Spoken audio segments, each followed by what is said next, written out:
Gaslighting, sebuah bentuk kekerasan emosional yang terjadi secara pelan-pelan namun masif. Gaslighter, denier.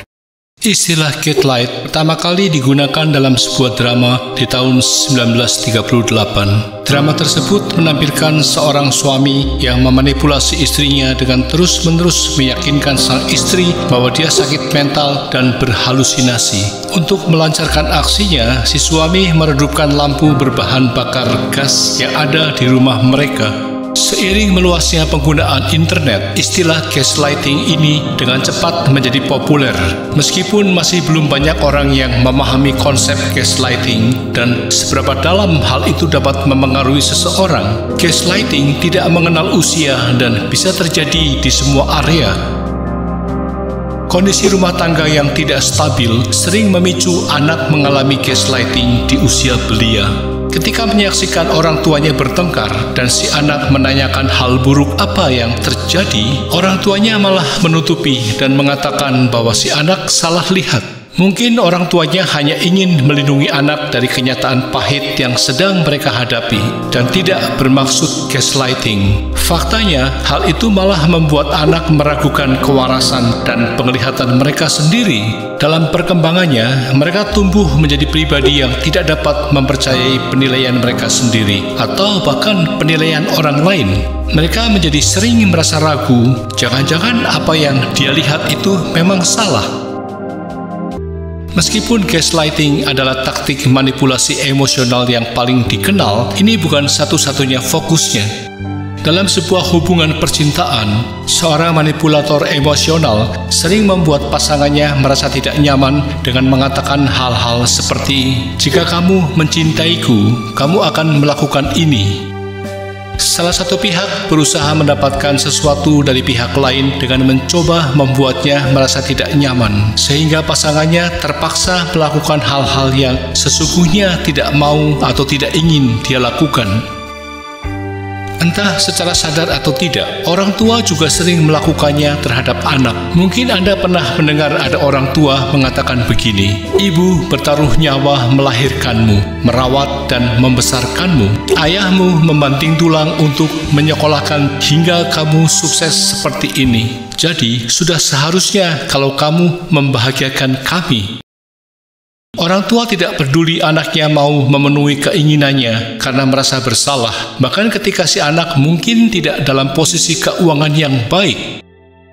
Bukan hanya rasa bersalah atau tidak nyaman, seorang manipulator emosional juga memanfaatkan perasaan tanggung jawab untuk membuat korbannya sulit menolak. Frasa, "Itu kan tanggung jawabmu sebagai kepala keluarga," adalah salah satu contohnya. Ketika semua taktik ini tidak berhasil, manipulator emosional akan menggunakan taktik yang paling sederhana, berbohong. Kalau ini juga gagal, maka strategi pamungkasnya adalah mengancam. Jika Anda merasa mengalami salah satu dari hal tersebut dalam interaksi Anda dengan seseorang, besar kemungkinan Anda berada dalam hubungan manipulatif dengannya. Segeralah kaji kembali hubungan Anda. Hubungan yang positif adalah jika kedua pihak melakukan bagiannya secara adil. Jika salah satu memanfaatkan yang lain, menekan secara mental, atau mengancam, yakinlah bahwa tak ada cinta dalam interaksi Anda. Yang ada hanyalah hubungan manipulatif. Sebuah hubungan yang adil haruslah beraroma cinta, persahabatan, dan partnership. Anda berdua harus memiliki respek yang sama dan masing-masing harus siap untuk meminta maaf ketika bersalah. Introspeksi adalah kuncinya, karena ada kalanya justru kitalah yang sering menggunakan taktik manipulatif emosional ini untuk mendapatkan apa yang kita inginkan. Memahami dan menerima kesalahan adalah langkah pertama dalam perubahan. Jika kita tidak pernah mengakui kesalahan kita sendiri, maka kita tidak akan pernah melihat alasan ingin berubah. Jadi, ingat-ingatlah kembali, mungkinkah Anda telah melakukan kesalahan di masa lalu, atau barangkali Anda telah memanipulasi seseorang, dan apa efek dari perilaku Anda tersebut? Hal ini penting agar di lain waktu Anda mempertimbangkan pemikiran mereka sebelum Anda meyakinkan orang lain untuk melakukan hal-hal yang Anda inginkan.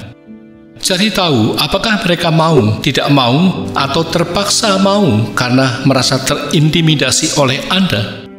Ini adalah satu-satunya cara kita untuk dapat menciptakan hubungan yang lebih sehat dan lebih memuaskan, dan itu hanya bisa terjadi ketika kita mencintai dengan tulus. Kedua pihak sama-sama menerima cinta sejati, di mana Anda memberikan sebagian dan Anda menerima sebagian. Apakah Anda politisi, pimpinan perusahaan, atau individu biasa? Kita semua seyogyanya patut merasa bersalah atas manipulasi emosional yang telah atau bahkan sedang kita lakukan. Kalau Anda setelah menonton video ini, Anda menganggap saya sedang berusaha memanipulasi Anda, saya akui. Mudah-mudahan saya berhasil memanipulasi Anda menjadi orang yang lebih baik. Semoga.